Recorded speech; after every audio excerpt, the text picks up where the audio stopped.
What's up, you guys? Chris here, back with another video. So I just wanted to run down with everybody what it takes in having a turbo vehicle and things that I found out throughout me owning a turbo vehicle, what you got to do to maintain it, what do you need in order to make the turbo work to the full extent so it can last long. Things like this is things that people don't think about when they turbo their vehicle. So I have my E30 right here. It is a M50 B25 with a turbo. There are some things that are done to it that I upgraded in order to make it work good, but there was things that I didn't do that that could have possibly damaged the internals of the engine. Since you are pushing more power in your engine, with the turbo, you want to have better fuel. You want to have let's see what else. You want to be changing your oil more. There's things in the fuel system that you do have to upgrade, right? Me, with doing this vehicle, I never upgraded the fuel pump. I upgraded the injectors, never upgraded the fuel pump. You know why? Because I kind of learned throughout the way. I didn't have somebody, I mean, of course I watch videos also, but I didn't have nobody telling me, oh, you can do this, you can't do this, you can do that, you can't, like there's things that you learn along the way. Now, with vehicles like this, you can get a standalone ECU, or you can tune your ECU that you already have. You send it out to somebody, they tune it, or you have your standalone ECU. Now, I went standalone just because you can always adjust it. You can always change things, make things better. It's a standalone ECU, so it's not programmed to do one thing. You can constantly get into it. You can constantly change things, configure things. That's why I went with standalone. Now, when I first bought this, well, not bought it, but when I first turbocharged it, and hold on.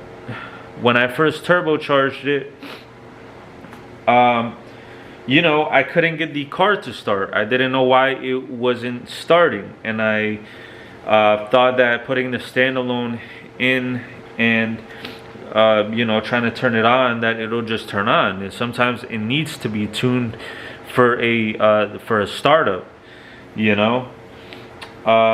Now this, I kind of just went with a turbo from eBay that I'm gonna change later on, probably when I try to start fixing this and getting it back on the road, because as of right now it doesn't run. But I want to upgrade the turbo because that only holds like 8 psi. You want to know how much psi you want to push through the engine to know which turbo you're getting, to know what springs to put in your the blow off valve. You want to check what psi your injectors are rated for. You want to know what you're putting for your fuel pump. Like I said, I've never changed a fuel pump. I only went stock on the fuel pump, and that was bad. That was probably one of the reasons why, when I was hitting boost and I was just trying to keep riding on boost, that the car would cut. It felt like it was a fuel cut. Like it would just like start bobbing really hard. There's things like that people need to consider before they are turboing their vehicle, because when you spend a lot of money on a vehicle and building the engine and everything, you want to make sure everything is configured to what you have in your head. Now, it's cool, just with me, I didn't fully tune this. I had somebody that remote tuned it for me to start it up. Then along the way, we was playing with the tunes from a remote tune. He was in another state. We were going back and forth with emails with the tunes, and I never fully tuned it. You know, that's another thing that you don't want to do. I know you get hyped up over the fact that you have a turbo and stuff, but you want to make sure everything is in spec, so that way you don't damage your engine. There's people that they get it on a startup tune and they hit boost completely. Next thing you know, their engine is blown. Now this one, I don't know how damaged it is, because it did run lean when I was hitting boost a lot, and it did smell.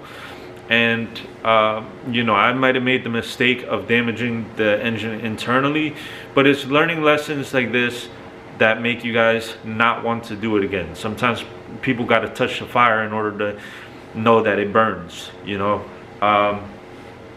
So learning lessons like that, you guys. For people that want to turbo their vehicle, there's more than one step on doing this and doing it the right way. You want to upgrade your brakes, your brake system. There's things that are stock on your vehicle that can only handle so much on your vehicle before they start getting damaged, because there is too much power being inducted into the system that the parts are not rated for. Like the brakes, like the fuel pump, sometimes even with suspension. You know, you're going faster, you're on the road, it's taking a lot more pressure on the road while you're going fast. You know, there's a lot more things to be considerate of. The radiator. Now, before I had a plastic radiator that kept like cracking. Now I bought a radiator from eBay. It is all aluminum, so this should not break on me. This should not be an issue for me to worry if I have coolant in the system. It should be held in there. The head studs. You need better head studs, because head studs is what keeps the block and the head together from not lifting and not having a blown head gasket. Head studs and head gasket, you would want to upgrade the head gasket as well. There are people that they have an unopened, you know, engine and they turbo it. You know, you want to be budget friendly, yeah. You know, there are some engines that can hold it, surprisingly too, but it's to a certain extent. Sometimes people only put a couple PSI, 5, 6, 7 PSI. They're not going 13, 15, 17, 20. You know, they're not going that much PSI. They're taking it easy. They have boost inducted through the system, but they are being careful with it, cautious. So you can do things like that also. What else? Let's see what else. I remember I used to have my my intake boot over here.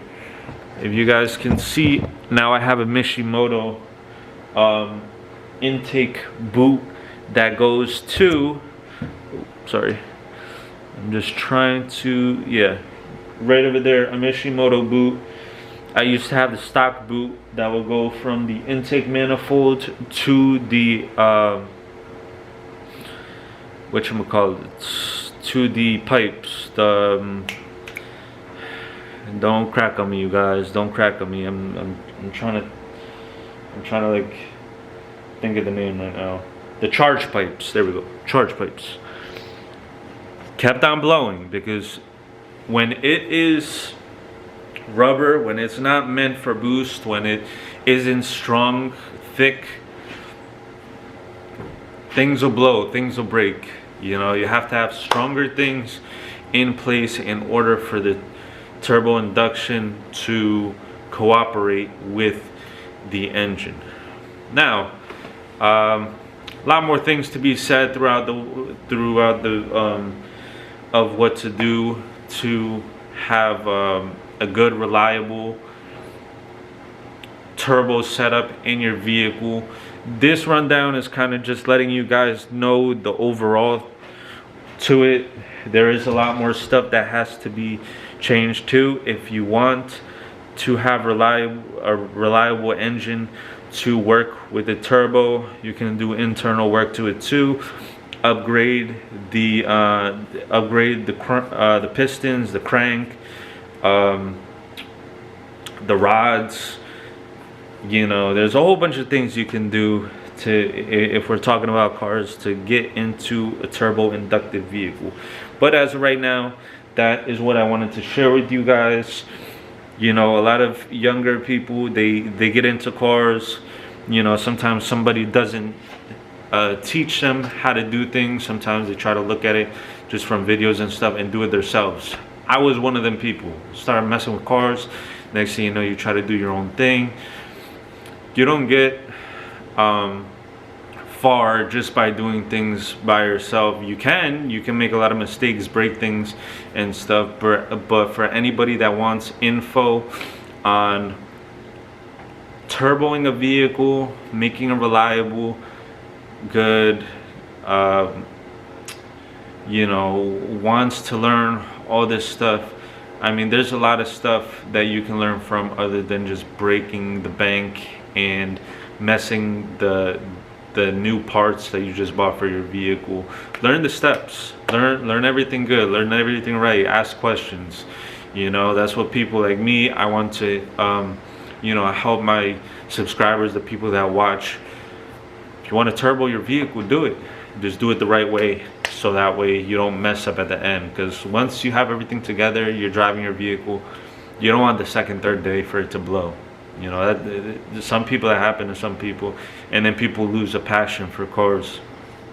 Cars are like Legos, you put them all together, but there is a right and wrong way to do things. So for that being said, you guys, I appreciate you guys for sticking around.